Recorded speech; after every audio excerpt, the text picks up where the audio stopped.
Can you fly this plane and land it? Surely you can't be serious. I am serious. And be sure to listen to Cosmere Chronicles, the podcast we follow two first-time readers, Justin and Sheta, and we chronicle their journey through Brand Spencer's Cosmere series. On today's episode, we'll be chronicling the Stormlight Archive, the Way of Kings, the Prelude through Chapter 2. So now, let's throw it over to the host of Cosmere Chronicles. This is Joe! Thank you, Joe. Yep, everyone, welcome back. We're here once again for Cosmere Chronicles. As typically happens, my name's Joe, and I'm joined again by Sheta and Justin.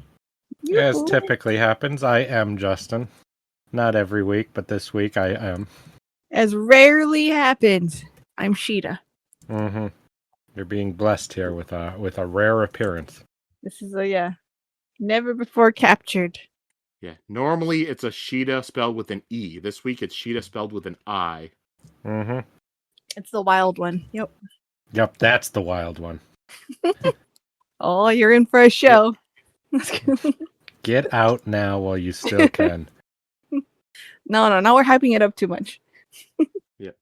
And once again, I'm going to say, since we're starting a new book, I'll throw out a new series. I'll throw out the usual disclaimer in case anybody decided to skip the preview episode last week. So, with how our podcast works, we will talk about anything we have read before. So stuff that's free game for us to talk about, will be the Mistborn trilogy, Elantris, Warbreaker, White Sand, Emperor's Soul.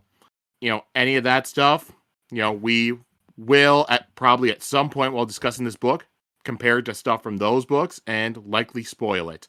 So if you have only read The Way of Kings or have only read Stormlight Archive and want to see, I wonder what these people are thinking about and what their thoughts are, just be aware you will get spoiled if you have not read the other stuff. Man, I can't believe Kelsier was the Lord Ruler all along. That was such a twist. Yeah, but when Vin and Spook got married, that was crazy. And they had that child that became Ruin. Yeah, that was insane. I couldn't believe any of that. And when Sazed pulled down his pants and he had a full-on package all along, holy crap. That was a twist right there. Twist of the year. Oh my goodness. Twist of the year. They were like, we need somebody to fuck this thing now, but everyone here is a eunuch. And Sazed's like, there's something I've been meaning to tell you. Oh my God. That was some peak cinema there. I was blown away. And that's when Tyndall, I fell in love with. Tyndall turned around and said, damn. Yep. That's when I fell in love with the Cosmere. That's got to be maybe the worst fan fiction I've heard. Fan fiction? That's what I read. Immortal. Are you telling me I accidentally read fan fiction instead of the book? Oh God, that's embarrassing. Yes. Oh man. All right. Well, let's get to our random questions that we start off with. So this week, since we're going to have some talk about, a king and stuff like that with the beginning of this book, I figure let's go over and think about some of our favorite leaders. So tell us your favorite fictional president. Fictional president. I'll go first. Priz Record from DC Comics. Yeah, that's a good one. You need to explain him. I say that's one most people won't know. Prez Record. Prez Record is first teenage president in the 70s. That's it? That's all the explanation people get? Didn't that comic only get like 6 issues, get canceled, and then not referenced again for like 30 years? But it was only 20 years, Joe. And now it's referenced all the time. They even made a shitty new version where they tried to have a new character take up the mantle that nobody read.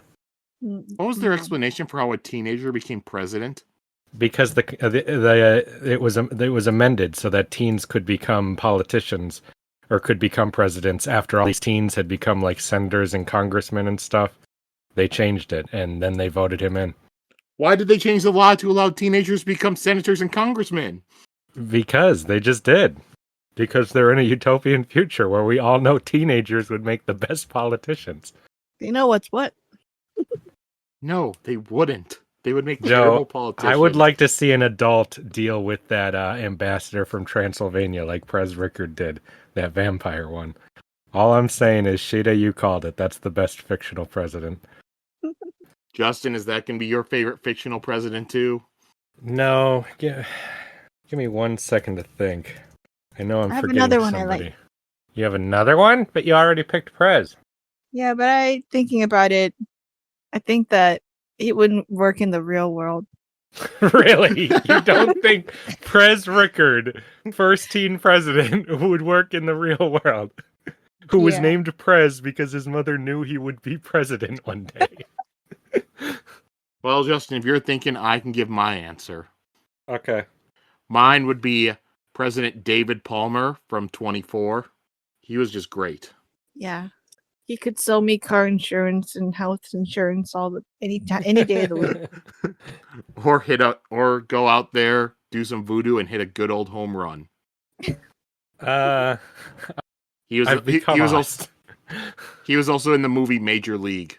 Dennis Haysbert. And he did voodoo in that movie? Yep, he did. I believe it was voodoo, but he did that and that in some hoodoo. What was the thing he? Trying to remember who he. Jubu, that's it. That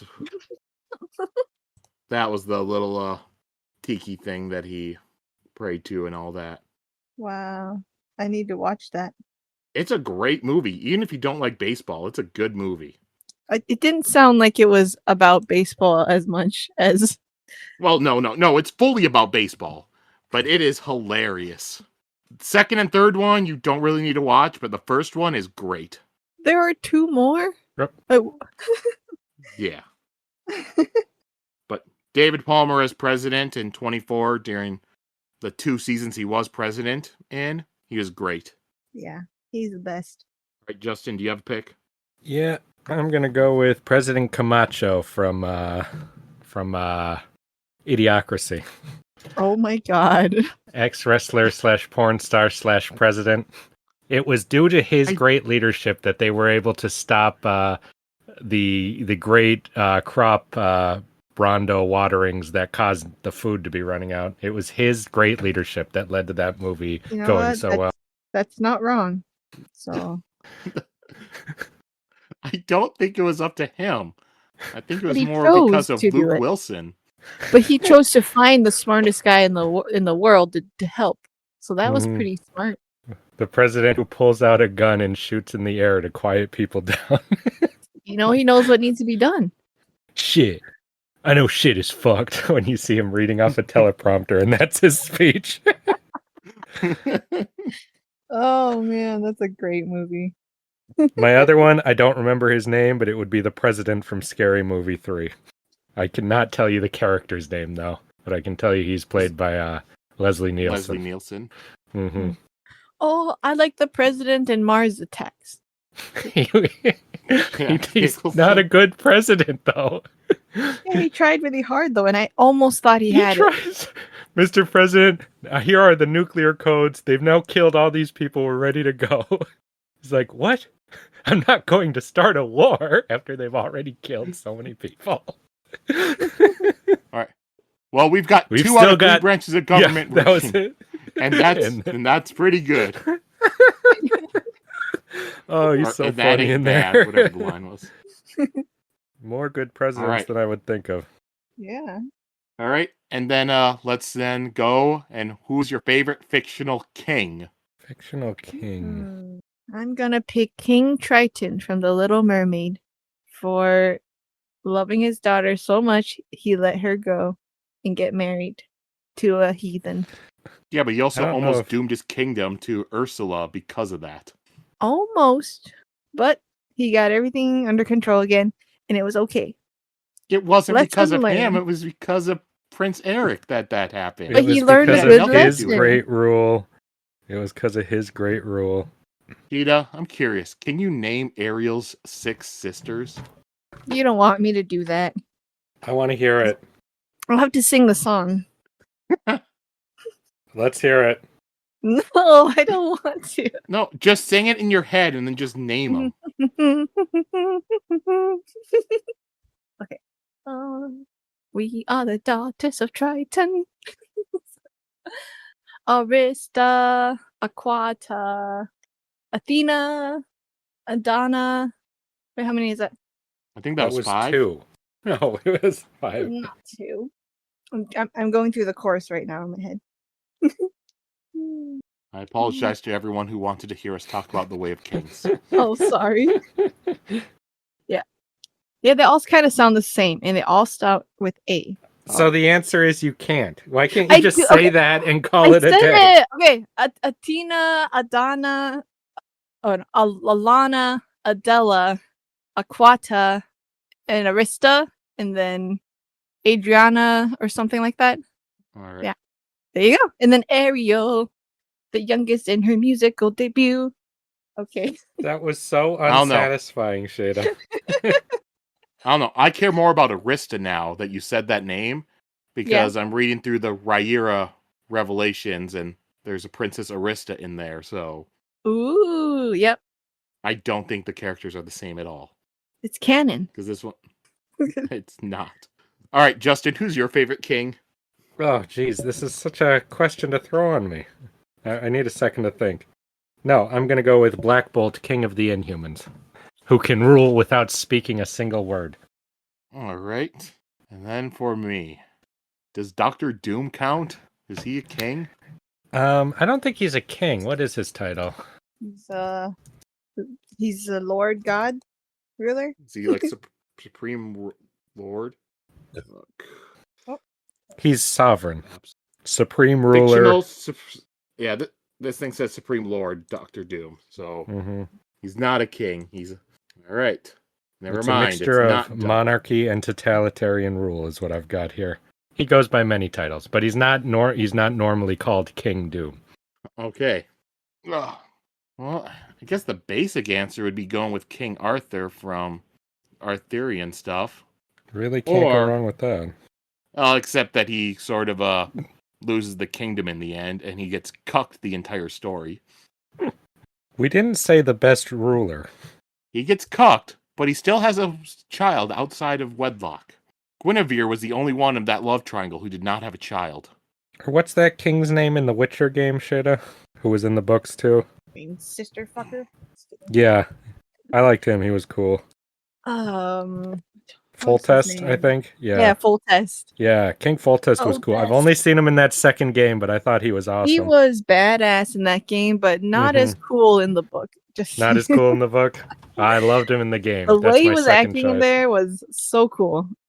I was like, you know what? I don't care what you do. Foltest, death to the sister fucker. Yeah. I don't know. I think maybe I will go with King Riku Daldo III from One Piece. I was gonna say there's a lot of kings in One Piece.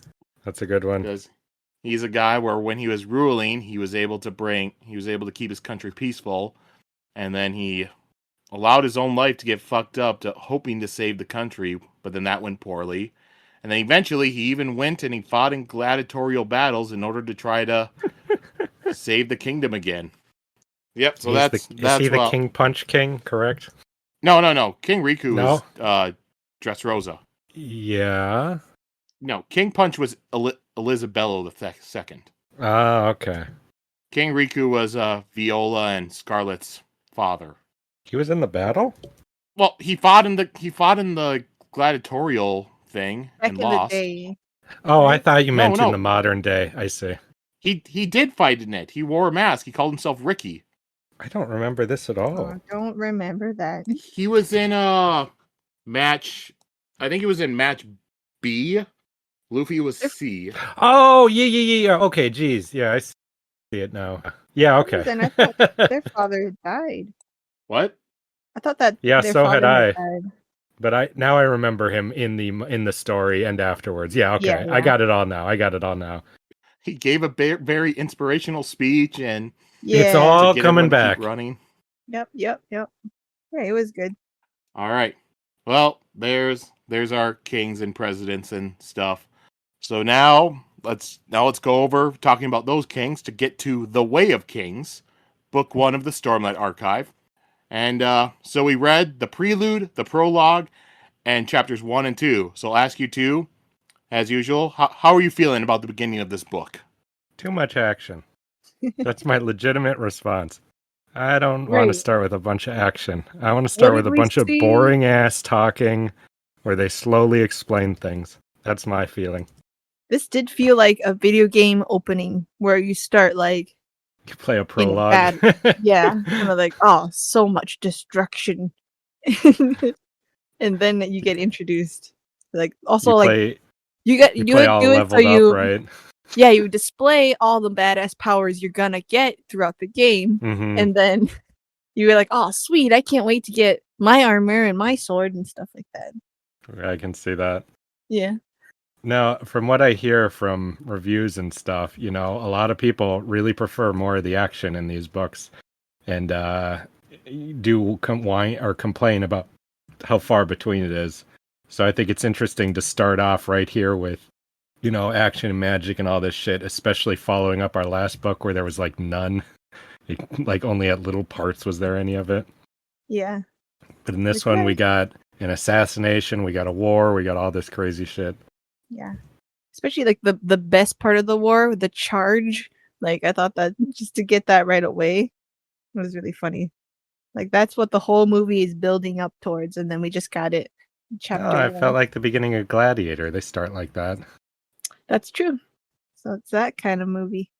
And now he's a slave, so it is the plot of Gladiator. No wonder that felt familiar. I was like, this feels like it doesn't make sense. See, that's the way you're gonna go when you live that kind of life. Yep, 1 out of 10 stars, ripoff of Gladiator. That's my official review, Joe. Good luck changing it. Oh, okay.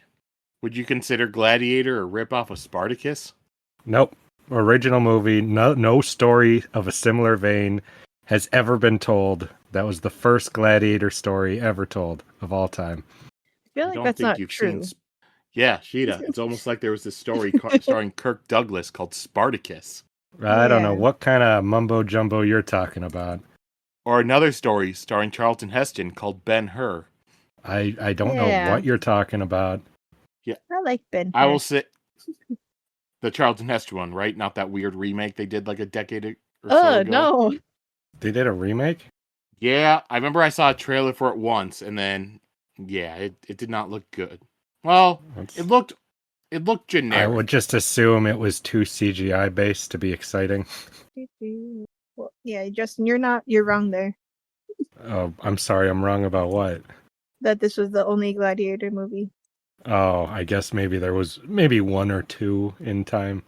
Okay, and yeah, and I know for me, the first time I read Way of Kings, so said before, that was my first like pure Sanderson novel I read.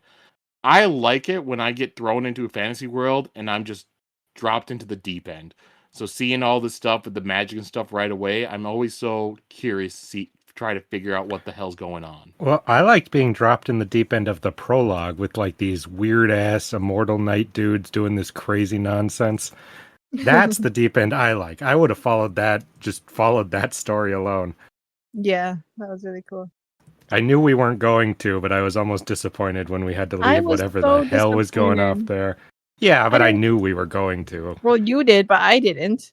I was Yeah. like, I want to follow these Knight Power Rangers guys. Like, I don't want to go anywhere else. Like, But stories always start like that with like, some weird ass shit like that you're not going to actually follow. Like greater better world at- building stuff. you're analyzing and recognizing that stuff than I am. Story patterns. Yeah, I And just am there for the ride. And this book too is one where Brandon jokes that he started off with 3 prologues.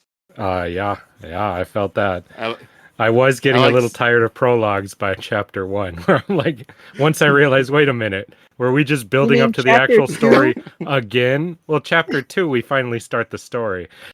Unless it jumps to saying. another 5 years later. Yeah. Is this chapter one of 3. those? Is this going to be like a Too Many Cooks joke where the story never actually starts? Yeah. Everything's Yeah. a prologue. Yeah. But I've seen him like in one of his like writing courses. He talks about how, yeah, most of the time, don't start your book like that. I had enough clout where I was able to do it, and I also cheated to do it because I had a prologue, but I also had a prelude. Yeah. And the third prologue was chapter 1. So he said that he was able to cheat it, but he also had clout from Mistborn and stuff in order to Well, be able yeah, to pull it you off. get to a certain point, you can do whatever the fuck you want. You can just discard all the writing rules. All right. So, anything else you want to throw in before we start? No. All right. So we start off with the Prelude to the Stormlight Archive. And we're in the mind of a person named Kalak. And he's walking around a giant dying rock monster that's called a Thunderclast. And he's on a place that used to be a battlefield. He looks at the Thunderclast and thinks about how he had died by those hands in the past, and it was not pleasant. And he looks over the battlefield and all the corpses that are laying around. And there were bodies of both humans and non-humans. And there was red, orange, and violet blood all around. Kalek thinks that he had survived this time. When he died, he would have been sent back, and when he survives the desolation, then he was supposed to go back to the place of fire and pain, but Kalak thinks, what if he decided not to go this time? Kalak heads to the place where the 10 of them had decided to meet before the battle had started. But when he gets there, he finds only Jezrien waiting and wonders if the other 8 had all died. But then Kalak sees 7 swords driven into the stone ground in a circle, and he knows that the others, they did not die. These swords had power beyond even shard blades, and they would have disappeared if their masters had died. Jezrien tells Kalak that the others had departed. Only one of them had died this time, Talinel. He had died holding the northern waterway, and Kalak thinks that Taln had a tendency to choose seemingly hopeless fights and win them. And Taln would now be in the place of nightmares that they go to between desolations. Man, this is some dark, broody shit. He's in the place of nightmares between desolations. Right. I totally dig whatever this vibe is. I would read a whole book of just that kind of talk. Like some emo poetry right there. Yeah, like metal, like night shit, you know? Yeah. I can hear the Feels soundtrack. like- Yeah. Mm-hmm. Feels like playing the new Doom games. Yeah. And Kalek begins to shake, and he tells Jezrien that he cannot go back this time, and feels something inside him break at the admission. He thinks of the tortures that he had experienced. Jezrien tells him to leave his sword. Jezrien had been chosen to wait for Kalek. A decision was made to end the Oath Pact. And Ishar believes that as long as one of them is still bound to the Oath Pact, then that may be enough. It may even be able to end the cycle of desolations. I don't know what the fucking Oath Pact or Cycle of Desolations is, but that sounds like bullshit to me. I don't believe it at all. It sounded like they were ditching work. I was like, Yeah. Yeah, no. And ditching this one guy. Right. Like, let's just leave him to man the register and let's go. Like, Yeah. like, But the way this was explained when he's like, oh God, what's wrong with me? And then he sees this other guy might feel it too, and they all probably feel it. I think it's really interesting because it implies they don't actually talk that much while they're in the place of nightmares between desolations, you know? yeah. Having their skin flayed and burned or whatever the fuck was going on down to the bone. Seems kind of disorienting for them. Yeah. Like, they've been just like in and out of this cycle and being like, okay, we're out. We didn't die. Okay, let's go. Let's dip. And then Kalek looks into the King of Herald's eyes, and he realizes that Jezrien is broken as well. Kalek looks out at the surviving soldiers, and within the soldiers, he sees both people that are wearing gleaming plate armor, and also soldiers that are just in primitive wraps with bronze spears. Kalek says the people see them as divinities, and they rely on them, but Jezrien says that they'll still have the radiance, so that will be enough. Excuses. Mm-hmm. No idea what they're talking about, but that's what it feels like. I mean, not that I blame him. I don't know what's going on, but what he described and what have they been doing? Sounds like they've been doing this for an absurd amount of time. I wonder how long any being can last in that kind of thing. Yeah. Kalek says that their enemy will not be bound by this, and he will find a way around it. Kalek asks about Taln, and Jezrien says that it's better for one man to suffer than 10. Oh, man. What a dick. Nah, not a dick, but I have some ideas of how things might go for that last guy. You might be kind of mad. Yeah, probably. Especially if they did all take this oath willingly, as it said, like, and this guy takes the hopeless causes, so he seems like he might have, I don't know, total assumptions, but a stronger will than them or something like that. So I'm curious to see, does this guy turn evil and become the Dark Lord we're all going to deal with, or is he just going to be this super valiant knight, like the guy guarding the Holy Grail all this time in Indiana Jones or whatever, who's tired but keeps going? Very curious. Oh, I hope it's that one. All right, and then Yezrian makes his blade form out of mist, and he rams it into the ground near the others. He says that it was decided that they will go their separate ways and not seek one another out. Yeah, I looks never want to ashamed- talk to these people again. I totally agree. Yeah. He looks ashamed and says that they chose the burden willingly, so they can choose to drop it as well.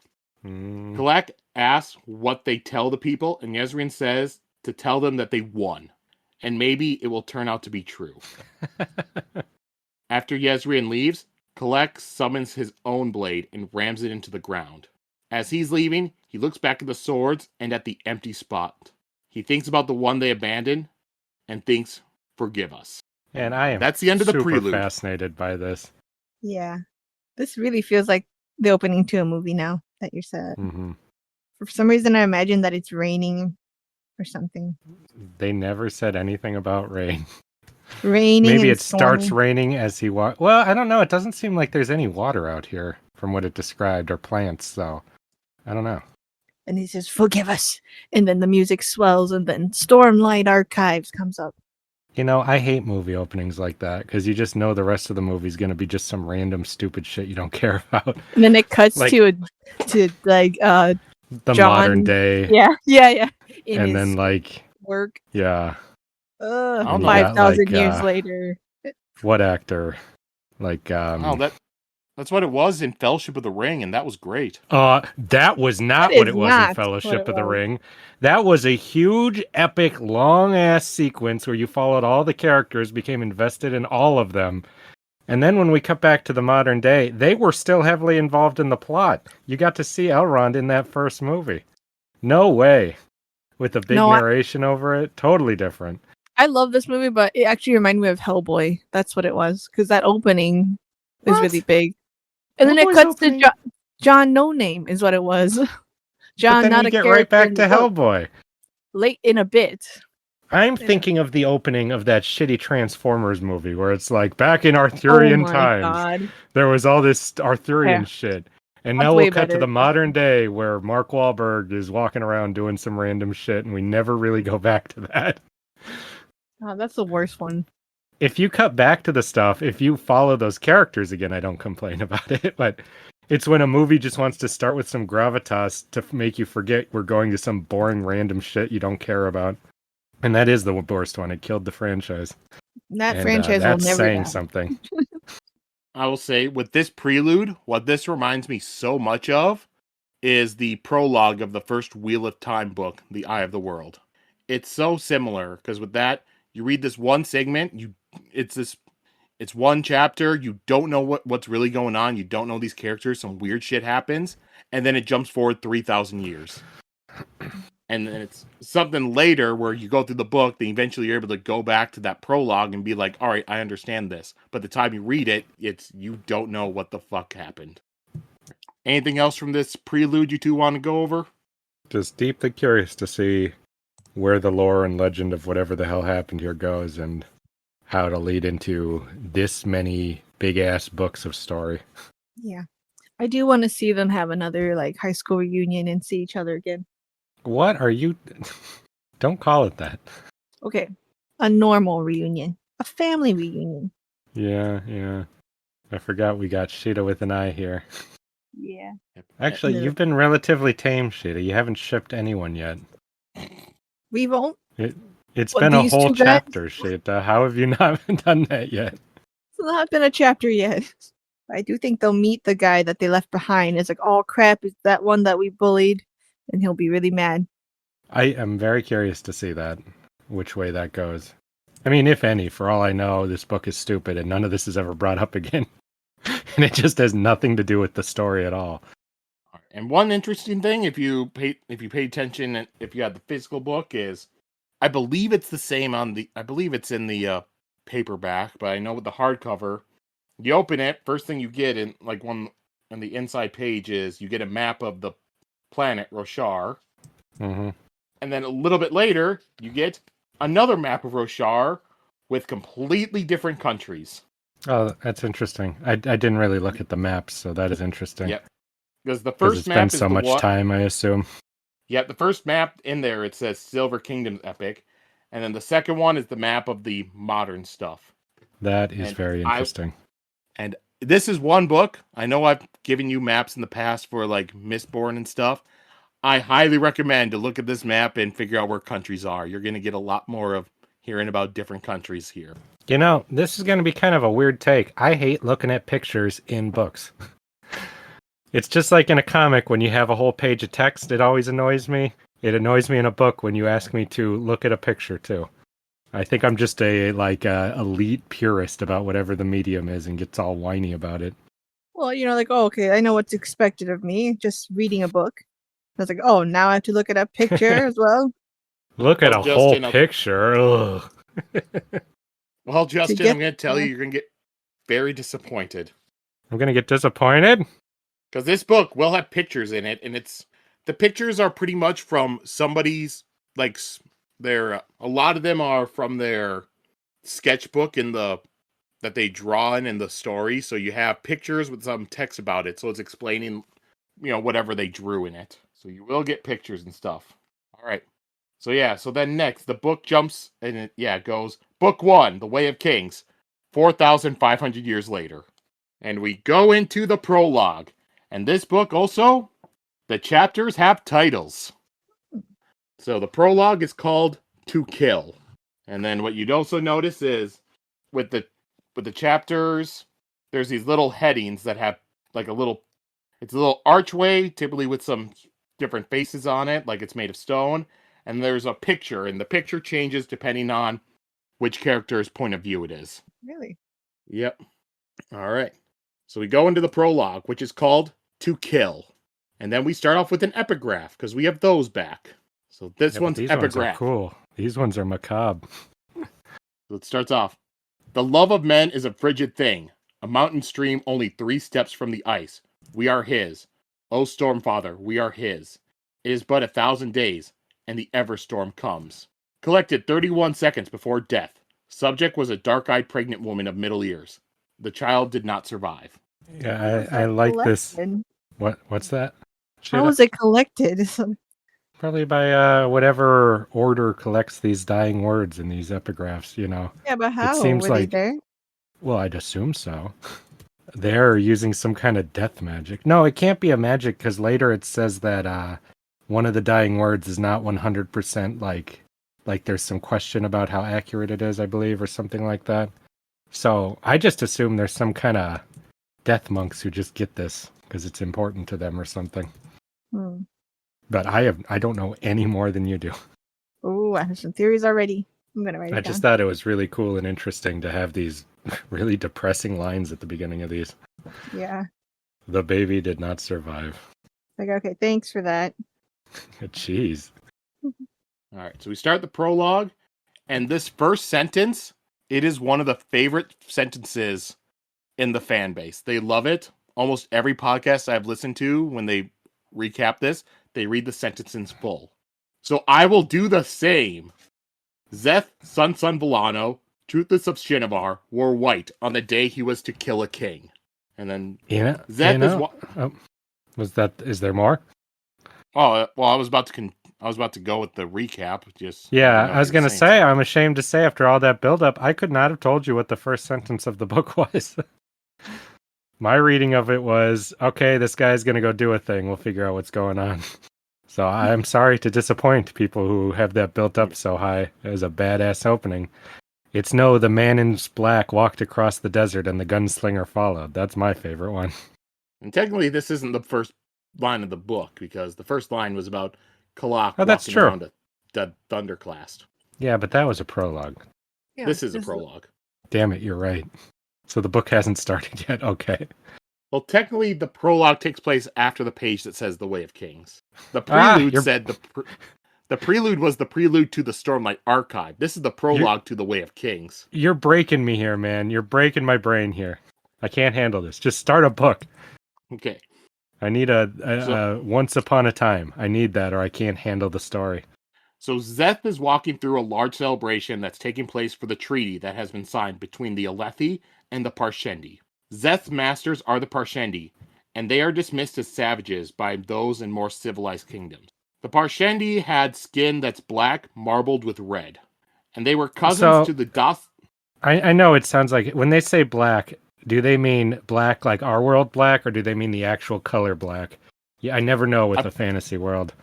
I believe it's the actual color black. Okay. Actual Otherwise, I'll black be with then. wondering about it the whole book. And then the red believe is not like a marking; it's actually on them, or is it like a paint Yeah. thing? Yep. Okay. Nope. Their skin's marbled black and red. Okay. And the Parshendi, they were cousins to the docile servants of most of the world, which are called Parshmen. And Parshendi is the Alethi name for them, and it means Parshmen who can think. But neither side really thinks of that as an insult. It's a compliment.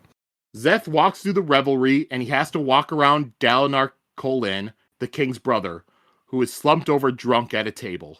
Zeth wonders where the king's daughter, Yasna Kholin, is, and he also sees the king's heir, Elikar, who is sitting at a table talking with two other men. And Zeth also sees music spren zipping through the sky as the Parshendi play their drums. This whole section is so much weird ass information being tossed at us that I assume is going to be important, and yet I have no context. I have less context for it than the last prologue had, so it was really interesting to have all these new words tossed at us. All these, like, this person's heir, this person's daughter, the weird thing with the drums, all this stuff.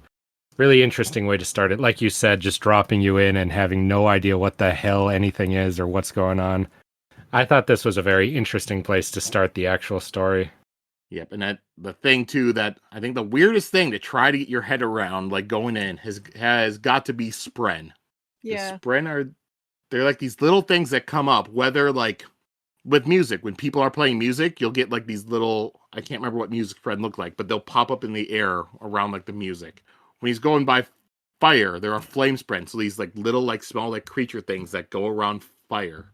Mhm. And there's also things that pop up with emotions, like when people are afraid coming out of the ground, there are things that they call fear spread popping up. And then at the party, the Parshendi don't seem offended or angry, but they are about to break this contract. Zeth doesn't know why, but he also does not ask questions. And Zeth can see some sapphires that are infused with stormlight, and it's being used to illuminate the area, and he thinks of it as profane. He also thinks that walking on stone is profane, but he does it anyways because he is truthless and he did as his masters commanded. Again, just like in Emperor's Soul, I found it so fascinating to learn about a world through somebody, or like a culture through somebody who dislikes the culture before I've even learned anything about either culture. I think it's so funny. At least in Warbreaker, you know, we learned a little bit about their anti-colors culture before we went to the colors place, you know. So before I even know what any of these words mean, to have somebody dissing them, I think is really fascinating. Somehow it makes it stick in my memory better, so I'm sure it's done on purpose. And then Zeth walks by the Beggar's Feast, which is a tradition that the Alethi do, which is where they hold a separate feast and they allow the city's poorest to come there and eat. And the man with a long beard comes up to Zeth asking, "Have you seen me?" And then the man begins laughing and speaking gibberish. And then Zeth walks past a line of statues of the 10 heralds from ancient times. And he names off a few of them as we go by. Yezereza, Ishi, Kalek, and Telenalat. And right here, I need to ask you, do you recognize any of those names? I recognize the name Alethi, and it really threw me for a loop. Where do you recognize Alethi? I believe, and I'm probably wrong, Alethi was the name of some guy from the past from Mistborn. But I feel like I'm mixing that up a little bit. Alendi. Alendi, that was it. Thank God. I was so weirded out by that. No. The names that he gives from some of these 10 heralds... Sheta. You got one? You usually pick up on this stuff better than I do. Not really, but Alethi, I just thought of Alethra, your character from D&D. That's even more removed than any of this. See, this is the problem. You know, you've got books where it's all one world and it's already easy to get names mixed up. When you've got multiple worlds with a million names on each world, how convoluted and confusing doesn't get eventually when you're throwing like 5 billion characters at the audience across multiple stories and worlds? I'm curious to see. Can you say the names again, Joe? So the names of the statues you walk by were Yezareza, Ishi, Kalek, Telenolot. Yeah, I would just assume they're the guys from the beginning, but I didn't catch any of their names. No, that's one of them is the names. Is I think it? two of I think It's yeah. it's the names, but different Okay. because it's So just like kind of Hercules showing, instead of Heracles, right? yeah. What this is showing is that these people over the last 4,500 years, their names have been like slowly warped. Like because in the prelude it was Yezrian, here it's Yezareza, and it's Kalak. So Now it's Kelek. are we going to be getting another story about how faith is changed over time and you can't necessarily trust modern dogma and you should just try to find the basic truths you can have like we've had in almost every book? Because I love that theme, so I hope it is. I find it very interesting. Yeah, sounds like it. And Zeth also notices that there are only 9 statues, and that the statue of Shalash is missing. Because he was the heathen who stayed behind, I would assume, is their modern Nope. interpretation of it. Nope, the one left behind was Talonel. Unless they mixed up the names. Which then were the ones they named presently, Telenolot would be the one that matched along with that. Right. Oh boy. Zeth is wearing white. What's oh boy? I just feel like I need to read this one. It's really hard to keep up with all the names with just listening to it. I always have the philosophy, if the names matter, you will remember them by the end. Otherwise, they're just for eagle-eyed viewers who are interested in like the deeper building of the world and stuff. Keep in mind, Sheta, you're at the beginning of a book. A lot's being thrown at you. It's a lot of this is stuff that most people would not be picking up on their first time through anyways. Okay, that's good to know. You think most people would pick up on differently spelt names like that? That's pretty crazy. That's somebody who's really eagle-eyed. Like I recognize the names and I heard them. But you heard them in the book. Yeah, that's what I mean. But like remembering who's who and stuff would be hard to do. Oh, yeah. All right. Zeth is wearing white because it is a Parshendi custom. When they send an assassin, they want the target to see them coming and have a warning. So I got a question with that rule. Why do you let anyone wearing white into any of your royal buildings ever? I just never let them in. That guy's a killer. Like, yeah, dude, come on. You don't wear white to a frickin' party. I don't know. It did say earlier that the Alethi just see the Parshendi as savages. Savages who can think, though. Yeah, and if they're savages, they're probably, not wearing all white. Yeah, I don't feel that bad for these people who are going to have this stuff happen because somebody clever would have studied the culture stuff more, in my opinion, would have tried to not get killed. It seems to happen a lot where they underestimate their race that they've been like treating bad and then they revolt and kill them. Oh, in these stories? Yeah. Yeah. That's a common one too. But I think most people probably also wouldn't expect to get assassinated by people you just signed a treaty with a couple hours beforehand. Well, then you're a dumbass. The best way to get close to somebody to kill them is sign a treaty, man. Also, you can't even trust they nobody. weren't that trustworthy because they had a bunch of guards on duty. Mm-hmm. I'll tell you who's not going to be my top king in the Cosner. That's what I can say, is this guy. Gavilar? Mm-hmm. He's going to be pretty low on the list already. And so Zeth walks up to some gems, but he gets spotted by 2 guards. These guards had spears, so they were not light eyes, because dark eyes are forbidden the sword. And Zeth breathes in, and the stormlight leaves the gems and goes inside him, and he can feel the fury of the storm inside. He holds its breath, but the stormlight still slowly weaks out. He had heard that Voidbringers could hold it in perfectly, but did they ever even exist? His punishment declared that they did not exist. And these men that are these guards, they had never seen anything like this before, and they asked Zeth what he is, and he says that he is sorry. And then we get some magic. Because Zeth lashes himself towards the wall in front of him, and then he begins to fall, as if that wall is now down to him. His feet hit the men as he goes by, and then he lashes himself back to the ground. He lashes one of the men to the ceiling, and that man floats up, and he gets stuck onto the ceiling, as if that is now the ground for that guy. And then Zeth begins summoning his Shardblade. And a Shardblade, it takes 10 heartbeats to summon. Killing is the greatest sin, but Zeth is doing it because he is truthless, and the only life he is forbidden to take was his own. Zeth's Shardblade forms out a mist, and then he slices it through the neck on the ground. A Shardblade slices through stone and metal like it's butter, but it goes through flesh without even cutting it. Instead, it fuzzes through living objects, and it slashes the soul, not the body. So when it goes through the spine, it severs the soul, and the person's eyes burn out into ash. Man, more of this fucking soul manipulating stuff always makes me freaked out. Severing a soul is some pretty fucked up shit. And if the Shardblade winds up cutting through a limb, it just kills that limb forever. So it's not cut off, but it just dangles there. Are we going to learn, does the limb rot, or does it just stop working? I'm very curious about this. Is it dead, or is it supernaturally detached from the rest of the body? I'm very curious. Like, it's not a physical pain. Yeah. It reminded me of in Lord of the Rings when Frodo gets stabbed by the wraith, while he's wearing the ring, Mhm. It's a soul thing. Yeah. I think it'll be fine. I mean, it's still getting blood to it and stuff. I think it's just going to be I'm very like, curious. This is my question I want answered by the end of the book.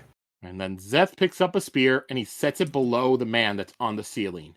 And then that man eventually falls off the ceiling and he lands onto the spear and dies. And Zeth had been given the order to kill the king, but also be seen doing it. Zeth sucks in more stormlight from some gemstones that he sees, and he gets spotted by even more guards. He runs into the room and he uses a full lashing on the doors, which wind up binding them shut so they can't open the door. The guards begin trying to break through the wooden door using, like their swords, spears, axes, that sort. And Zeth just goes over to the other side of the room. He cuts out a block on the wall with his Shardblade, and then he lashes that block multiple times towards the door on the other side. So as those guards break through the door, the block winds up falling out of the wall and falling right towards them as if that's the ground for the block and crushing them. More guards come in, and Zeth touches the door and uses a reverse slashing, which winds up drawing stuff into it. So their weapons go to the door frame instead of towards Zeth. And then we get a battle with Zeth lashing himself to the wall and running across it, killing some people that are standing. And none of these people have ever seen anyone using powers like this, so they are not able to fight it against it. Powers like this have not been seen in a millennia. I was really curious while reading this section. When did this come out? Did Brandon Sanderson just watch that hallway fight in Inception and then create a whole fighting system based around it? Well, this sort of thing, I was more thinking like the White House fight with Nightcrawler and X2, X-Men United. Is he teleporting? Did I miss that? No, but I just think of somebody just going through, just fucking everybody up on their way to the president. Oh, well, yeah, that too, of course. But I just mean for the actual visual of the, gravitating yourself in a hallway specifically. Yeah, doing all this crazy shit like that. It reminds me of I don't remember what game, but one where you have, reverse polarity points that you can shoot and, and use it like tech to trap your enemies and then you can shoot them. Huh? That sounds awesome. Yeah, I don't remember what game that was. You can either push him or pull him with darts you'd shoot into the wall and stuff. So they'd walk around the corner and they'd either get pulled. Whatever this is, I haven't played it, but I want to. That sounds sweet. Okay. You got to figure out what that is, Sheta. I know. If somebody knows, let me know too. I think I just played this. Yeah.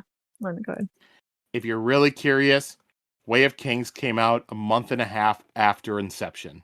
Oh, so he wrote it really fast. That's what you're saying.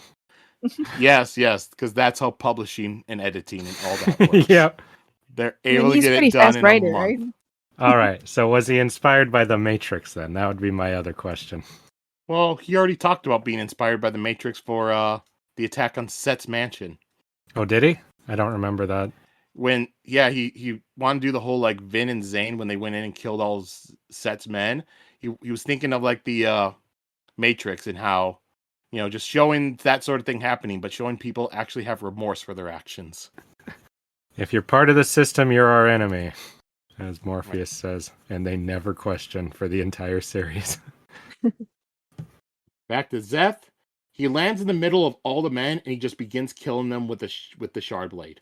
According to legend, shard blades were gifts from God given to the Knights Radiant in order to fight the Voidbringers. And Zeth goes out into the hallways, and a door bursts open, and he sees guards leading out a man that's wearing a royal robe and run him away. And then another figure comes out from that room wearing blue plate armor. And with this armor, there was no leather or chain underneath, but instead there are even more interlocking blades. This was shard plate. And this man was wearing shard plate and had a 6-foot-long shard blade. I'm loving these giant swords. I'm loving the excuse to have badass armors on. That's all the kinds of stuff I like. And Zeth's slashings won't work on shard plate, and shard plate can also block his shard blade. He thinks maybe this shard bearer could be the one to kill him. And then they fight. Zeth lashes himself to the wall, and he stays out of reach, and he gets a few hits on the shard plate while doing it. And the plate does not bend or dent, but instead it gets spider web-like cracks on it, and it leaks stormlight. And he's thinking as he's fighting him that this shard bearer was very skilled. And Zeth thinks that this battle is taking too long, and that the king Gavilar Kholin is going to get away. Zeth manages to dodge an attack from the shard bearer, and he hits the side of the plate that he had hit before, and then that part just shatters. And Zeth kicks the man backwards, and that man falls back into the king's quarters. Zeth leaves, and he begins going after the king. But then he realizes that shard bearer, he's not following him. And he thinks back, and the king that, when he had been run away, his head had been covered, so Zeth couldn't identify him. And Zeth realizes that the safest place for Gavilar would have been inside shard plate, so he goes back to the man that's in the armor. It was said that few could rival Gavilar's swordsmanship. See, he gave it away. This guy pisses me off because he could be so badass. As Gavilar aggressively attacks, he also tries to cover up the missing area of the armor.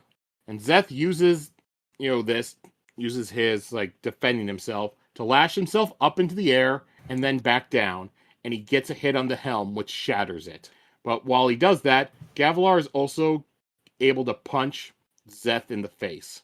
And shard plate, didn't say it earlier, but it also greatly increases your strength, so it's not like a normal punch. So from the punch, Zeth is thrown out of the room, and he lands on a wooden balcony, and he winds up dropping his shard blade, and it vanishes when he drops it. Gavilar follows Zeth onto the balcony, and then Zeth begins using his power, and he keeps lashing the balcony downwards towards the ground multiple times. So now it's being forced down, exponentially. And as the balcony breaks and falls, Zeth lashes himself to the wall, and he watches as Gavilar falls. And Zeth just walks down the wall towards where Gavilar. And normally that plate would have protected Gavilar from the fall, but during it, a piece of wood had pierced him through the spot in the side of the armor that had been shattered earlier in the fight. Zeth tears off the breastplate, and he sucks in the stormlight from the gems that are on the breastplate. And Gavilar says that he had expected Zeth to come, but to also tell Thydekar that he's too late. But Zeth tells him that he doesn't know who Thydekar is. Gavilar is a little confused, and he questions, was it Restars or Sadius? But Gavilar also doesn't know why it would be either of them. Zeth tells him that it was the Parshendi, and that just absolutely confuses Gavilar. And Gavilar says that he must take this, and they must not get it. And he must also tell his brother that he must find the most important words a man can say. What the fuck kind of hippy-dippy shit is that? I'm so curious to see what the fuck that means besides something stupid like it sounds like. I've gotten a list of phrases that it could be. Like what? Well, I want to say it. Like, I love myself for who I am. Like that? I am proud. I am proud. No, I don't know. I'll forgive you. Stuff like that. Oh, man. Well, I'll get more context clues from the book, and then I'll be like, oh, I bet it's, I'm sure it's something that makes perfect sense and isn't stupid, but if I just killed a dude and he said that, I'd be like, bro, what the fuck are you talking about? And so Zeth picks up the sphere that Gavilar had been handing over to him. And this sphere was not like anything that Zeth had ever seen before. It was dark, but it also glowed somehow with a black light. And Zeth says that nothing makes sense anymore, but at least Gavilar won't be around to see the world end. And Gavilar's shard blade then just forms beside his body, which means that he is now dead. Sounds of alarm are heard through the palace, but Zeth's people hold dying requests sacred, and he uses Gavilar's hand and his own blood to write, "Brother, you must find the most important words a man can say." And Zeth leaves Gavilar's shard blade lying there, and he escapes out into the night. That's the end of the prologue. I think the story of this guy who hates his life but feels so honor bound to do it, but kind of hopes he'll fail and die, but is unwilling to try to fail on purpose was very interesting. Anything else from this prologue either of you two want to go over? No. Now on to prologue 3. So we go into part 1, which is called Above Silence. In chapter 1, Stormblessed. Epigraph. You've killed me. Bastards, you've killed me. While the sun is hot, I die. Collected 10 seconds before death. Subject was a dark-eyed soldier, 31 years of age. Sample is considered questionable. See? Sample questionable. Of course, that could mean a sample they took from the person, right? I just realized, obviously, because they're searching for some kind of death energy thing or something. Mm-hmm. Because he has the dark eyes, right?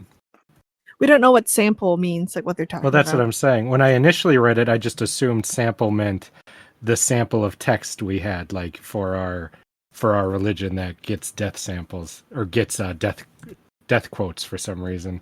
But now I'm like, no. Obviously, it seems more like they're taking these quotes for some other reason and then harvesting something from them for God their knows final what. breath. Yeah, something like that, but not the word breath. We already did that. This is a totally different magic system. It's called exhalingness. That's totally different. Oh, okay. So then we go 5 years later. And with this, we're with Sen. And Sen is worried as he is about to enter his first battle. And an older veteran takes him to their squad to get ready for the upcoming battle. You know, they're only dark eyes, so they only get leather jerkins, a skirt, and a simple steel cap and a spear. Only the light eyes have full armor. The older man is named Dalit, and he asks Sen how old he is, and Sen answers 15, but he only has 3 months training. And Sen's just pessimistic, and he says he's going to die, but Dalit tells him that he's going to be fine, because he is in Kaladin's Stormblessed squad. Sen watches as thousands of troops for the enemy line up in ranks, and fear spread and climb out of the ground around him. Dalit asks if Sen pissed already, and he tells him to do that. Otherwise, he will wind up pissing during the battle, and that could distract him and get him killed. After Sen pisses, Kaladin arrives to talk to Dalit, and Sen realizes that Kaladin, he only looks like he's like 19 years old, which surprises Sen. That's the pissing Kaladin part was my favorite little moment I want to interject.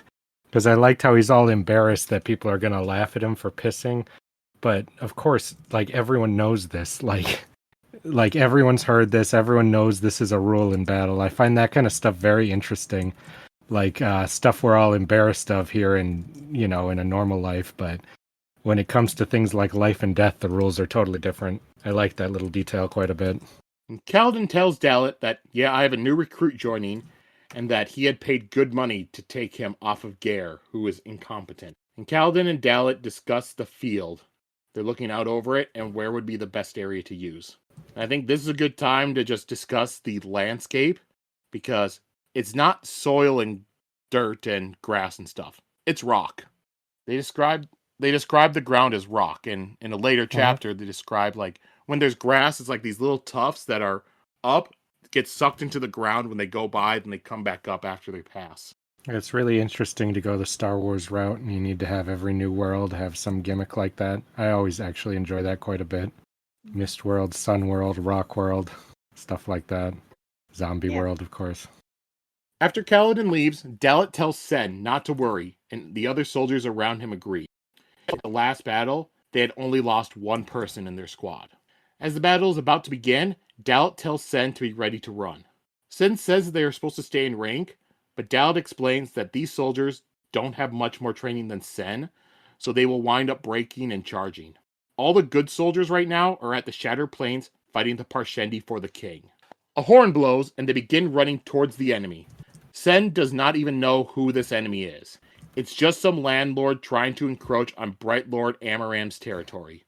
It was just a border skirmish between Alethi princedoms, and Sen doesn't know why they are fighting. And the king will not be able to put a stop to it because he is busy on the Shattered Plains seeking revenge for King Gavilar's death 5 years earlier. I really like this description of what a old-timey war is like from just some random peasant guy's perspective. Barely knows what you're fighting for, not that invested, just tossed in here or there, not thought of as a person until he's grabbed up for this section of the army. And then I always am really interested in what it's like for the basically frontline guys on these horrible old medieval battles. Because usually you're just following people who know what they're doing. The guys who are just tossed in, that sounds so fucking freaky to me. So I like this part because I always want to see more of that, and I feel like it's not often covered from that perspective as much as from other more exciting ones. You know what it also kind of explains to me, even though this is probably not a thing. But you know how we usually have some of our main characters on the front and they're always charging in and they're just fine. Like all the arrows miss them and stuff like that. Mm-hmm. And they just get to do the badass first clash of battle. Mm-hmm. It's because of this strategy. Yeah. Well, this guy's strategy is a little different than other ones, but no, yeah. I'm just kidding. I always like when they show in big war movies when you see the 10 guys who get just hit by a random arrow too. And just horribly die. I always like trying to think from their perspectives. Yeah. The other thing with this, it's showing how they're not fighting a different country or something. They're just fighting. They're Alethi fighting other Alethi in the same country. It's just like some It's border always skirmish. so funny how from some peasant's point of view how stupid and pointless this whole thing is, and then how many men die for it is always so sad. It is stupid. And not just die, at least in a modern war, you've got guns, a lot of people get horribly injured, but your likelihood of dying faster is a bit better. In here, your likelihood of bleeding out in the worst pain you've ever felt is very, very high. I feel like you're lucky if you randomly get struck in the head by something, as opposed to in a little bit when they describe walking through the fields and just poking with spear at all the guys who've been injured on the ground, just killing them like that. I think that's so messed up and dark. So as they're running and they get closer to the enemy loose arrows at the soldiers behind them because they're going to shoot at the area where there's a lot more soldiers at, and they're more guaranteed to hit somebody. Kaladin's squad forms up on a hill, the hill that Kaladin and Dalit had scouted out earlier. And they in the battle, they hold it whenever enemies come up to them. They come up, they fight them off their spears. And even if one of the people in their circle get wounded, they're able to wrap it up quick and they just don't lose steam. And throughout the battle, Kaladin leads the squad efficiently, and he has different taps on his shield and stuff telling them different things to do, and they all know what to do. And Sen sees that the battlefield is just chaos, and he understands why Kaladin would want to go to the Shattered Plains instead of being here. After over an hour of battling, Kaladin orders the squad off the hill. Sen is able to see that Amaran's side is not doing well. And after clashing with another squad, Sen gets separated from everyone else. He tries to go back to his squad, but he winds up joining up with a different squad, and he does not recognize anybody. When some enemies come close, this squad they just came up with, they just scatter. Sen tries to fight the enemies, but his spear is easily knocked away, and he gets stabbed in the thigh. Again, I like this perspective a lot, too, of the guy who's been got lost, has no idea what's going on, just tries to do something, but he just gets randomly stabbed because he's not some badass, Aragorn type or something. He barely knows anything. And it just seems like one of the most pointless ends to a life I could ever imagine if things went how they were seemingly going to go here. And I think that's really fascinating to watch through this guy's perspective, because just so many people die for no reason in these things. It's crazy. And the soldier is about to kill Sen, but then Kaladin arrives. And Kaladin fights and kills 6 soldiers all by himself. And Sen is mesmerized by Kaladin's skill. After he kills them all, Kaladin goes over, he pulls out a cloth, and he wraps it around Sen's wound. Dalit and the rest of the squad arrive. Kaladin tells him to put up the red banner. And Kaladin looks out at a man out there that's wearing plate armor. Sen thinks, that is a shard bearer. But Dalit says, no, it's not. That's just a normal Light Eyes in armor. And he tells him that this battle, it's not important enough for a shard bearer to be. Kaladin looks at the Light Eyes with a seething hatred. He says that they will take down a Bright Lord. He says that it is one of Hala's officers, so it might be the one. And even if it isn't, if they could kill an officer that highly ranked, then they are almost guaranteed to go to the Shattered Plains. And when they go there, they would be real soldiers then. And they would be in an actual war camp with discipline and with Light Eyes that have integrity. And the fighting there will actually mean something. Kaladin goes there to fight as Dalit has a man raise up a spear that has a red ribbon on it. He explains that it will call for a runner to take Sen away. Usually the runners only grab the Light Eyes, but there aren't really enough Light Eyes in this battle, so they will grab, others when needed. And Kaladin bribes these runners so that way they will grab Kaladin's men first. And Sen says that this squad is different because of their training. And he watches as Kaladin fights that Light Eyes. And the Light Eyes, he's considered a Bright Lord, chosen at birth by the heralds and marked to rule. And Kaladin is able to kill that Light Eye with a knife in the eye. Right in the Light Eye. Yeah, so you're really learning here that there's a caste system here too. And it's determined between the nobles and the peasants pretty much by whether your eyes are dark colored or light colored. Very interesting. Can I do a little side note? I just watched a video about people getting eye surgery so that they can have lighter eyes. Like, you can literally get rid of the melanin in your eyes. That's fucking stupid. Yeah. And that sounds why? like those people who get their teeth fixed overseas, but then their teeth are all fucked up because it's some weird off-brand surgery. No, it's getting more and more common, and it's super easy. It takes 30 minutes. The same reason people go down to South America and get fucking butt implants, because they're fucking weirdo freaks. That's why. Yeah. Who think, oh, maybe if I horrifically butcher myself, I'll finally have a little self-confidence. You two can't talk. You have Joe has beautiful blue eyes. Justin's eyes are a beautiful I'm gonna let you know, Sheta, whatever fucking color my eyes were, I could not give less of a crap about it. As long as I'm not freakishly deformed, I'm not gonna go get some weird off-brand surgery. It's not off-brand. It's done here in America. Oh yeah, so you can trust it for sure. Yeah, you can trust it. It's just TikTok, like lobotomies back in the day. Oh, then TikTok doctor, yeah. Real good. Very reliable. Just wear colored contacts. It's not the same. You want to be special. Uh-huh. I'm not promoting this, by the way. I just think it was interesting. I'm fine to just wear contacts. I don't want my eyeball sliced open. Yeah. For a vanity thing. No. Well, don't you do remember, wasn't it back in, they used to say the LASIK surgery was so good, and then after 10 years, people's eyes started getting shitty again anyways? Yeah, it's not so they permanent. lied to them. There's do not let people put knives in your eyes until after at least 2 decades of other people doing it first. That's my philosophy. We do not know what the repercussions of this surgery are yet. Mm-hmm. Wasn't that LASIK thing just a joke in The Simpsons? No, in The Simpsons, it was that you go blind after 10 years. No, eyeballs fall out. Very fun. Or was it? Yeah. That one was, I thought that was very funny. All right, here we go. Back to Stormlight. All right, and Dalit says that Kaladin fights like a storm. Sen says that Kaladin had bound his leg, and Dalit responds that Kaladin knows a lot about wounds, and he also is able to read glyphs. Sen asks why Kaladin had paid for him, and Dalit answers that Kaladin hates the thought of young kids like Sen being barely trained and thrown into battle. Every now and then, he grabs one, and Dalit thinks that they must remind Kaladin of someone. I completely agree. I hate that too. It's crazy to do that. For what? Land skirmish? You're already rich. Why do you need a little more land? Drives me nuts. Hot take, I know, but... Yeah. Jeez, Justin. Yeah, I'm so brave to say such a thing. We shouldn't do medieval warfare over land skirmishes anymore. That's my hot take of the week. And Dalit curses as a horse arrives, and the horse is carrying a man that's wearing shard plate and is holding a shard blade. Dalit calls for the squad to form up. Sen begins to feel lightheaded from the blood loss, and he thinks the shard bearer looks like the Almighty himself. And then Sen closes his eyes, and that's the end of the chapter. That was not how I expected things to go, for certain.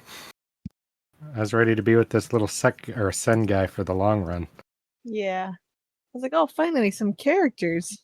No. Nope, the show didn't start yet. It's still the opening.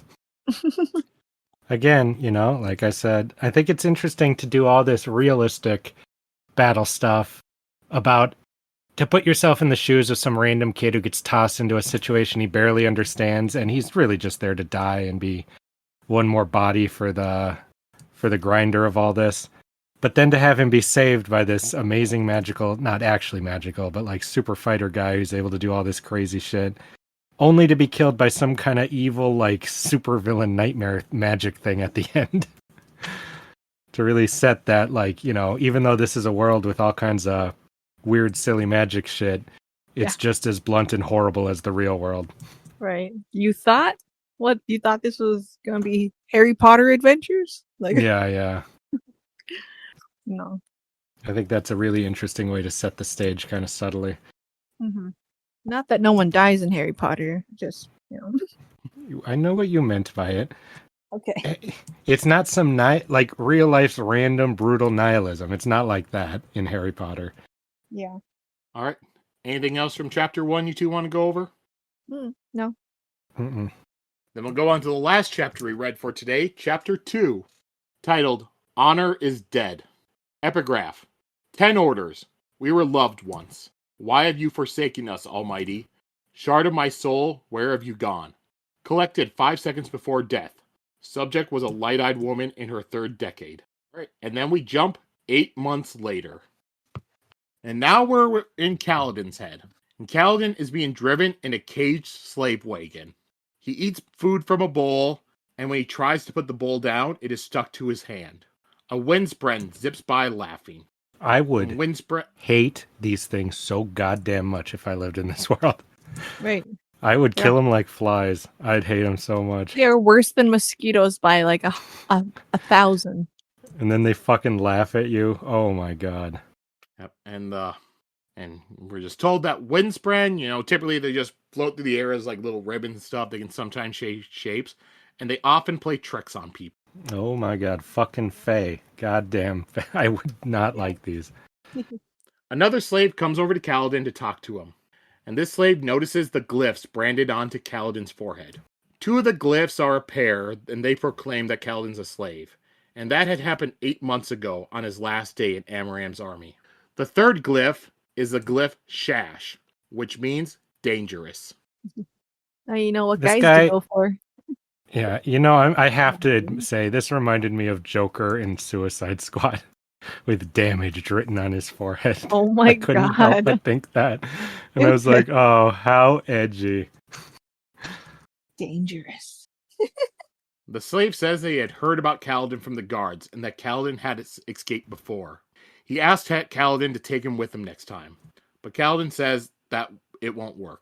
He has tried to escape 10 times in 8 months, and none of them succeeded. With the brands on their forehead, they cannot hide, and they will always be found. Kaladin thinks about how he used to be called Stormblessed, but now he thinks that he only has bad luck. Every person he has ever tried to protect has died. This is now his lot in life, and he is resigned to it. Again, pretty emo, but I'm enjoying it. Ooh, sounds like those are going to be the themes of this book. Being an emo? Yeah.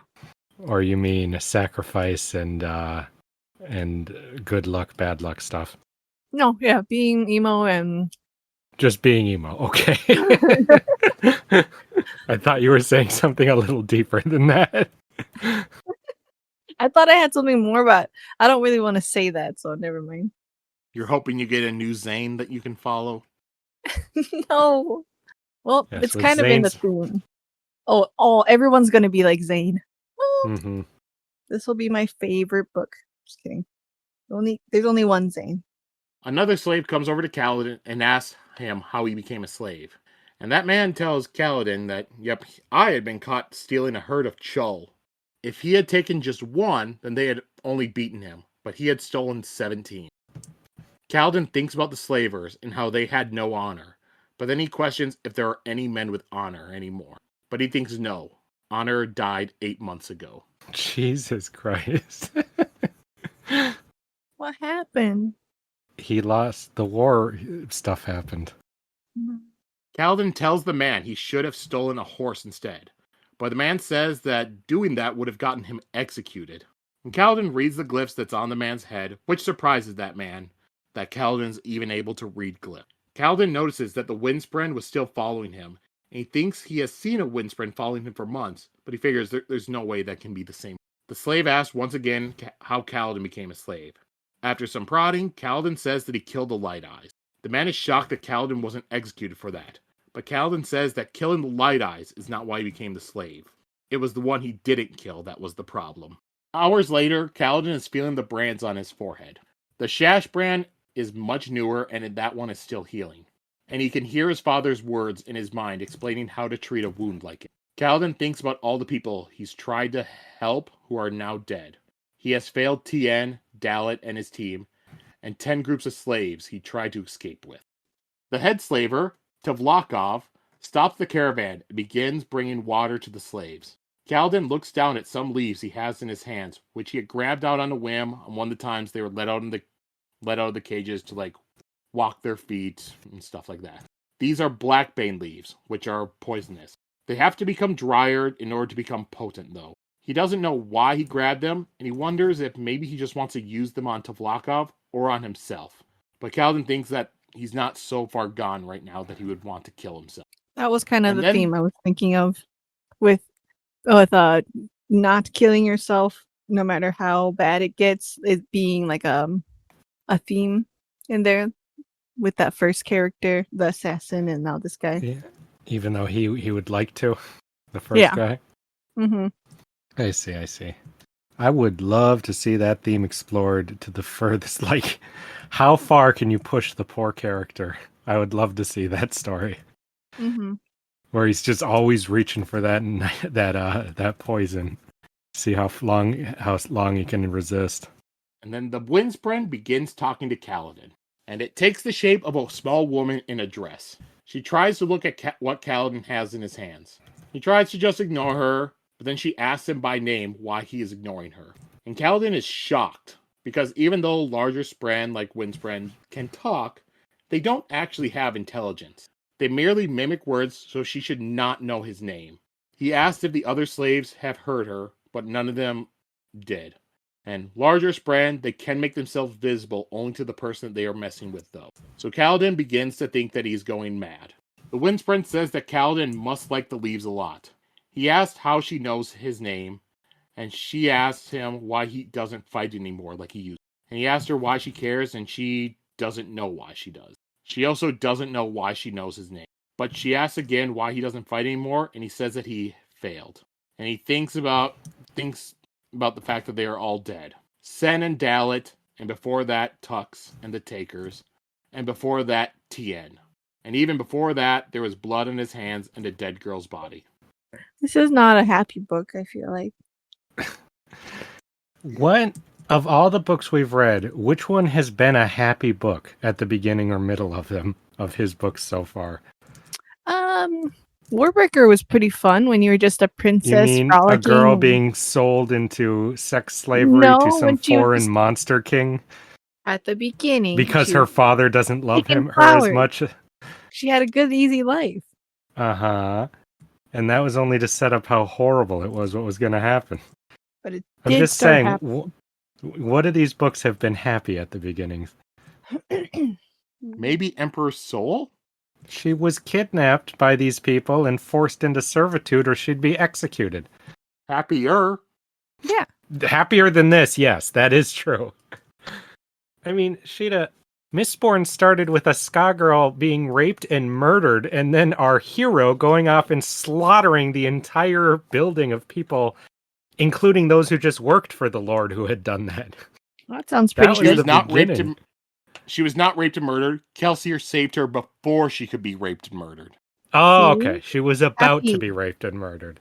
Because many, many, many others did not get saved from that fate. And then what happens? The ska all go off and have, The world just start ending around them anyways. And they were saved. We don't know that. Yeah, but Sheta, that took 3 books. That didn't happen in they chapter were 2. eventually saved. Elantris started with the most hopeless introduction and situation I've ever seen in a book ever. Yeah. Oh, you stubbed your toe? Get ready to feel that for the rest of your miserable life till you succumb to more injuries and go insane with agony. The end. And even the Sand book started with everyone he knew being horribly murdered. Yeah, that one's just started with sand surfing. That's pretty fun. Uh-huh. Yeah, I'll say White Sands is the happiest book. No, his father and everyone he knew was killed.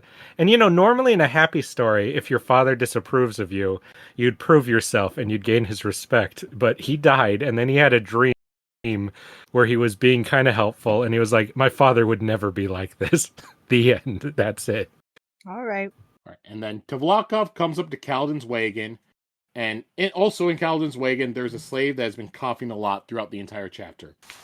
Tvlakov asks another slaver named Bluth over, and Kaladin can hear his father's voice explain the man's illness and how to treat it. He tries to ignore it, but then he thinks of everyone dying out in the battlefield and the Shardbearer going through Amaran's ranks. And his father's voice asks him if he can just let the man die. So Kaladin calls out to Tvlakov, and he explains that the man just has the grinding coughs, and all he needs is extra water for a couple days, and he'll be fine.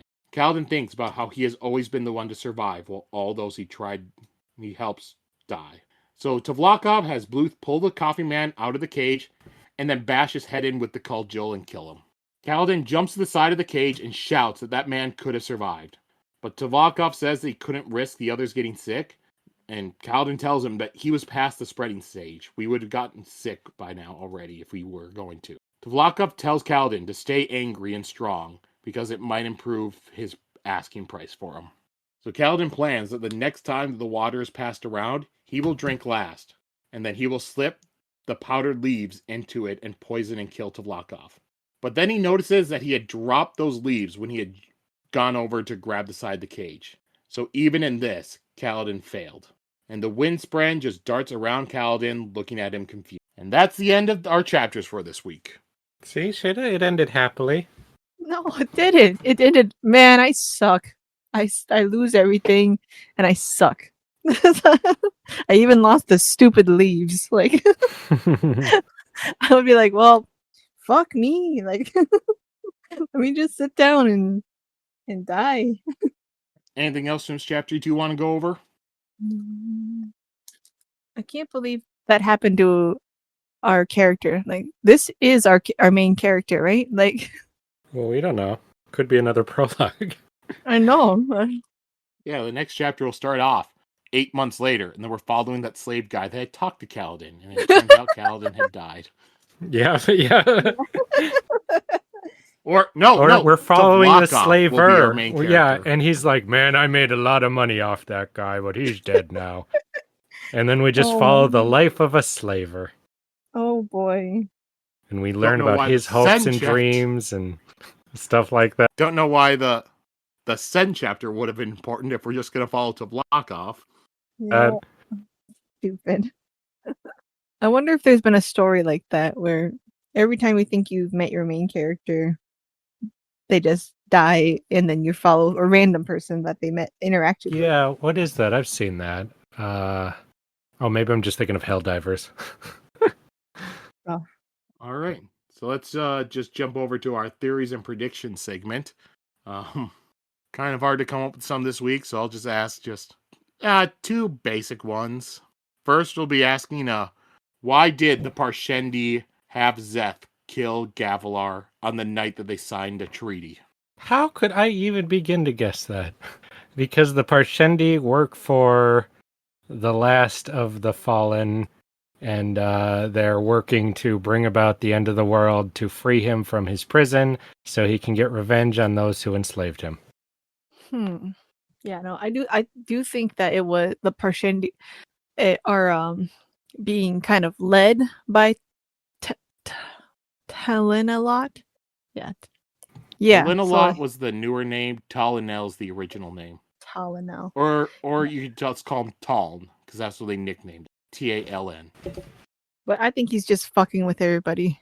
He's just like, all right, you guys want to do that to me? I'm just gonna fuck with all you and make your lives harder and make you all confused before I kill you.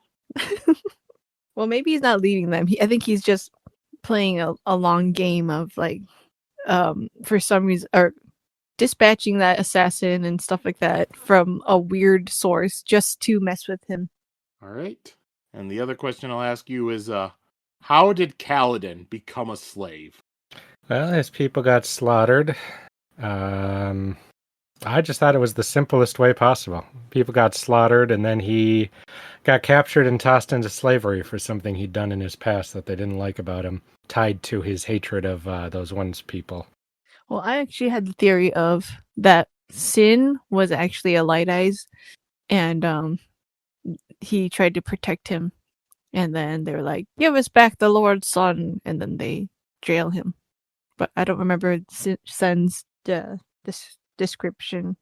Well, he was fighting with the rest of the dark-eyed soldiers with dark-eyed armor and a spear. Okay. It'd probably be pretty difficult to hide your eye color. That's true. But yeah. But something like that, because he said he should have killed somebody that he spared. I'm going to guess it was because he looked at that one guy with hatred in his eyes, that it was somebody he'd done that too long ago, who did something horrible and's always had it, like, made things harder for him after. Yeah, maybe it was the guy who killed the woman in his past, and he let him go or something. What woman in his past? Girl in his past. Woman yeah, it was described as a girl, not a woman. A girl can become a woman, Justin. I mean, that is true. Not yes. that one, because she's dead. Too soon, Sheta. Jeez. I know. That was pretty dark. Wild Sheta. Mm-hmm. But I already shipped him with that girl, though. Also, if it was a kid. He's only like 19, so it was probably last year or something, you know? That was like his crush or something. Yeah, when he was 18. All right. Any other theories or predictions you two want to throw out there? I know there's not quite much to build on right now. No, I've said anything I could theorize. I have a theory. All right. So there's 10 of those Night Protector guys from the beginning. 10 heralds and one got left behind. Okay. Yeah. Herald. So they all left and they just kind of walked off. So I think that they became the kings of this land, and they have been just like either fighting over land or like just kind of messing about with the mortals and stuff like that. Well, I'm sorry, but then why would he have a brother? And if he died, wouldn't he get sent back to that place? You can just call someone your brother. Okay, I can't argue with that. Well, they do, but then I think they just they're stuck in a thing where they just come back. They don't actually go back to where they used to, because they said you had to choose to go back there, and so they don't. So no, that's if they survive. They choose to. They'd have to actually go back there. I think they have to be killed in a very specific way. Okay, well, I can't argue with your I just think this random things. I certainly can't. I have no evidence to work with on the opposing side of that. But I do not think that they are the kings. That's all I can say. I will be very surprised if that turns out to be the case. Okay. That doesn't mean you're wrong. It means I don't have enough information to actually actively disagree with you. And maybe his brother is also a herald. Hmm? Sure. He also had a daughter and a son. Well, I think they just lived normally. They became kind of humans, like a vampire who can have kids. So he's been around for 4,500 years, but not until now he decided to have a daughter and a son. No, he's had a lot. That's how it was in Hotel Transylvania, Joe. Are you going to argue with that? That's true. Mm-hmm. There's precedent. Yeah, but I think they just have been living all this time. They have to be. All right. Well, let's move on to our characters of the week. I have one more quick. Oh, go ahead. I have one more quick theory that Zeph the assassin was called a truthless person, and I thought that No, this is kind of dumb. Never mind. Unlike the last one. Hey. I want to hear it.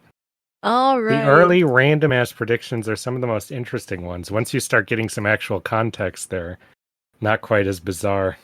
That he is somehow like controlled or is Talon.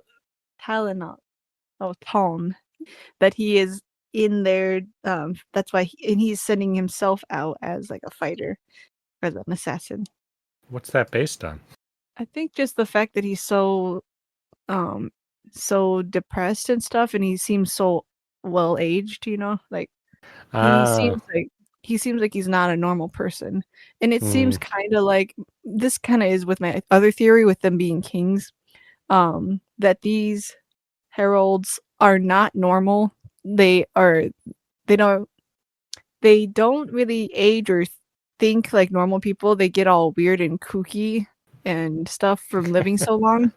So like they have pieces of all this stuff in them and like maybe a little bit of the magic in them that makes them think all weird and old and stuff like that. So that'll explain the unexplainable things. The best theories are the ones that explain why the theory is based on nothing, but it totally is explained in the theory. Those are my favorites. Yeah. I've said as many theories as I can think of.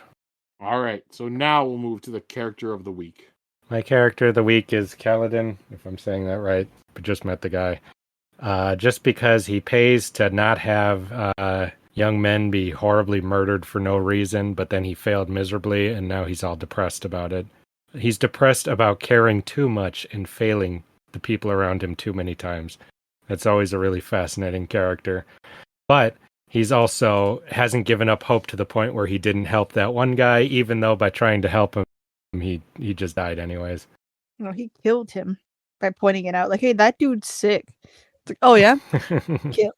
I think they were planning to kill him anyways, but yeah. Yeah, but he's like, can you give him some water? He'll be okay. Just give him water. It's like, oh, okay. Mm-hmm. Kills him. If he hadn't said anything, maybe he would have lived a little longer. Could be. All right, my favorite character is the soldier, a herald from the prologue that is walking through the wreckage of the war, because he was all reluctant to leave his sword there and dip, but he still does it. He feels kind of bad about it. So I just want him to come back and be a character. That would be fun for him to like feel bad and just kind of be like a third POV to a third party to this. It wasn't like his idea, but he still went with it. Like, well, he was thinking of doing it anyways. Yeah, that's true. He did. So that might make him feel extra guilty. Like, yeah, I'd like to see him come back in that way you're describing too. Mm-hmm. All right. And then for me, I will choose that Windspren that was talking to Kaladin. What? I thought she was I almost chose that thing. Yeah, I was very close. This annoying little sprite. Yeah, it's talking. It's like, why do you know my name? I don't know why I know your name. It's pretty weird. I have an idea. Oh, I had a theory about her. Is it as founded as your other theories? Well, it is. These sprites kind of exist based on things happening and stuff. If you're scared, they show up, all that stuff. So this one probably showed up because he was thinking so much about the girl that had died in his arms. Not showing up because of all the wind, since it's a Windspren. Well, it's probably powered by the wind, but the soul part is probably powered by his feelings and thoughts. Probably, Sheta. Probably is the right word there. Most likely, based on the evidence. I do think, Sheta, that you're reading way incorrectly into that sentence. The way I interpret it was like some little kid he was holding. No, just like this is something he's thinking in his crucial moments of despair, Yeah.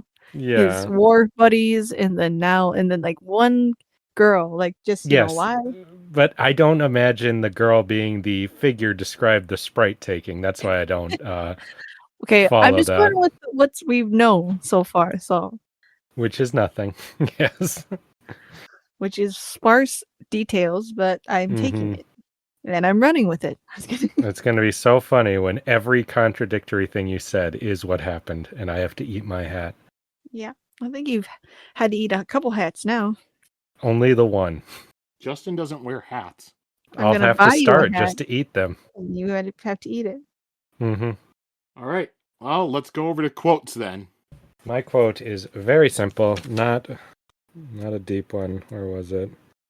It's when Sen is being run down by the giant knight dude, and he says, "Either way, he couldn't fight. You didn't fight something like this. Sun gleamed against that plate armor, and that gorgeous, intricate, sinuous sword. It was like the Almighty himself had taken form to walk the battlefield. And why would you want to fight the Almighty?" Sen closed his eyes. I thought that was a very sad last thought to have. Just give Aw. up as what you see as the sword of God coming towards you. You already felt insignificant against just some random soldiers, and now something so much bigger than you is coming at you, and you're just like, well, okay, and just accept it. I think is incredibly sad for how that character's life was described, and very hopeless. Mm. And I do hope that the theme of fighting God is one in here, because that's always one of my favorites. Men versus gods. Mm-hmm. But not gods, the Almighty. That's what I always Oh, find I very see. fascinating. I doubt it. If it is, it'd be something like Ruin again, some asshole usurper god thing.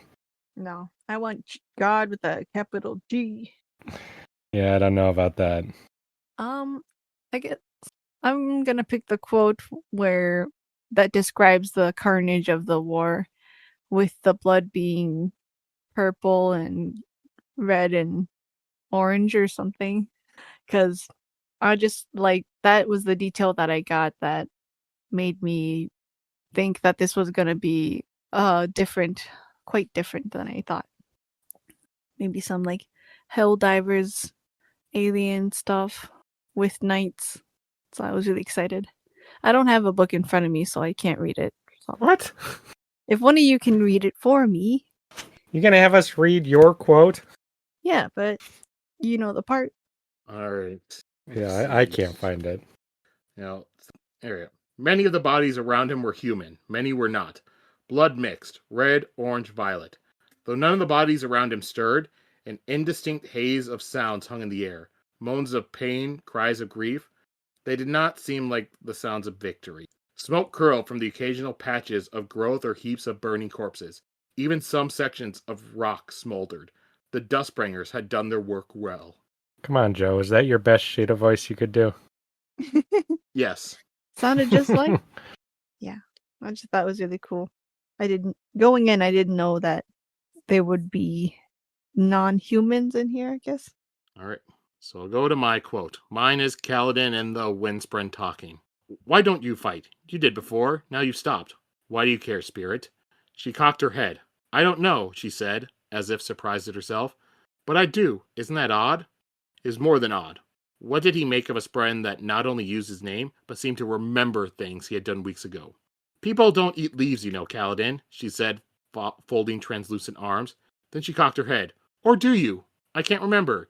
You're so strange, stuffing some things into your mouths, leaking out other things when you don't think anyone is looking. How do you know my name? He whispered. How do you know it? I know it because it's mine. My parents told it to me. I don't know. Well, I don't either, she said, nodding as if she'd won some grand argument. Fine, he said, but why are you using my name? Because it's polite, and you are impolite. Spren don't know what that means. See there, she said, pointing at him. Impolite. I feel like I'm talking to the frickin' caterpillar in Alice in Wonderland with that sequence. I did feel like that. Who are you? Yeah.